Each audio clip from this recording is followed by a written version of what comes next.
yari famiye y'abantu 30. Muri abo 30 njye nasigaye jenyine. Ni kuvuga FNF bose babahanje jewe mbona. Shangazi baramuhamba, umwana wiwe, umukazana, umuhungu wiwe, tutu n'abandi bavyara n'ibintu nk'ivyo. Je mu gukira nirutse bankurikiza amasasi.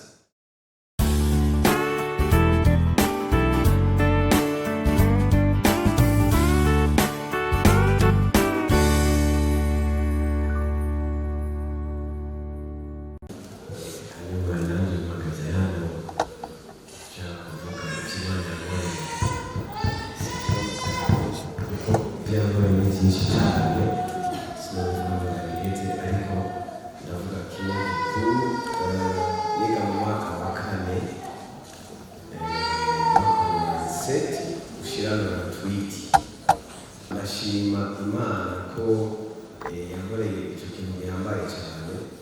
Cyari muri vacances ngiye kwa mushiki wa papa kugirayo vacances. Hama kubera aho baba kuri ako agasozi cyane umutumba basanga ari nka famiye imwe. Hanyuma je nagiye kugirayo grande vacances, haraza abansi baratera twa twahuriye ahantu hamwe.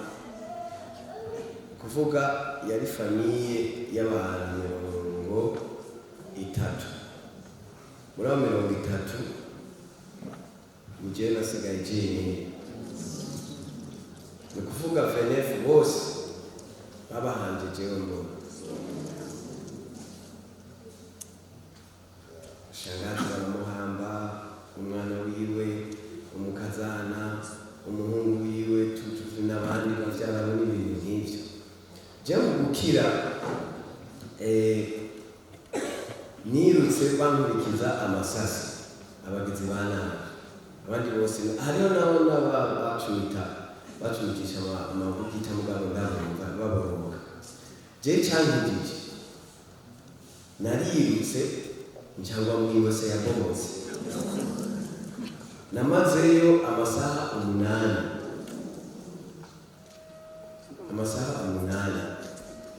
Hama maze amasaha 8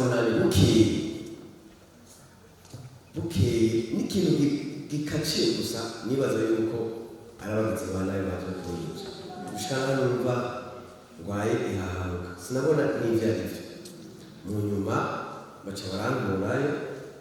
Hama barahamba nyine abantu bapfuye bose ntibavyumva ivyo vyabaye vyose. Nca ndahunga. Namaze amezi 2 muhira kora navuye ngaha ku Ntahangwa nagiye muri vacances. Twe twaba ku Ntahangwa ajya mu Buyenzi niho twaba mu kigo c'igipastori hajya. Haraheze amezi 2 bazi ko napfuye batazi iyo nagiye. Bagiye kuntora Ibururi hariya hirya Ibururi. Naragiye n'amaguru mwibaze niga 4e primaire. Naragenze gushika naho amaguru ahinduka. Ndahunganwa abandi bantu batanzi nibo bahungana. Kubera mu mutwe nasa n'umuntu nyine nahamutse nta kintu na kimwe cyari kikinezeye. Harimo muri abo abizi mwicare ngaho data wacu ari ngaho turirimbana ngaho arabizi. Narashobora kuba nicaye ngaca nikaga ko baje kutwica bazibona ndavutse ndagiye. Ubwabo mu nyuma buke biramvamo gushika naho kumera neza cyane abandana amashuri ndiga.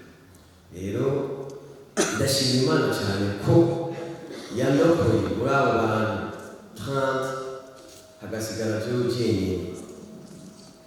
Imana yabise ku mugambi.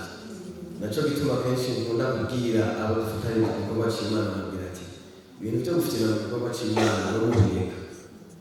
Jewe naje gukora igikorwa cy'Imana si cyanzanye ngaha.